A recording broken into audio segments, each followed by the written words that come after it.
Enough is enough, যথেষ্ট হয়েছে। আমরা আর চুপচাপ থাকবো না। গত 6 মাসে গণহত্যার সঙ্গে জড়িতদের অল্প কয়েকজনকে গ্রেপ্তার করা হয়েছে।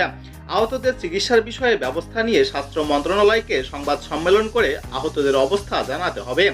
আহত ও নিহতদের ক্যাটাগরির ব্যাপারে যে বৈষম্য করা হয়েছে তা সংশোধন করতে হবে। গত 6 মাসে বিভিন্ন কমিউনিটির যৌক্তিক দাবি দেওয়া আমলে নেওয়া হয়নি। সংস্কারে কোনো বাস্তবায়ন দেখছি না। পুরনো ধারায় চলছে দেশ। এখন জাতীয় ঐক্যমত্যের ভিত্তিতে এগিয়ে যাওয়া উচিত। রাজধানী কাকরাইলে আইডিবি মিলনায়তনে গণ অধিকার পরিষদের বর্ধিত সভায় এসব কথা বলেছেন গণ অধিকার পরিষদের সভাপতি নুরুল হক নূর। এ সময় রাজনৈতিক ফায়দা নিতে কেউ কেউ আওয়ামী লীগকে টিকিয়ে রাখতে চায় বলেও মন্তব্য করেছেন ভিপি নূর। নিজ দলের কর্মসূচিতে নেতাকর্মীদের ওপর হামলার বিষয়ে নূর বলেন, ক্ষমতায় আসার আগেই কোনো কোনো দলের উৎপাত আধিপত্য বেড়েছে।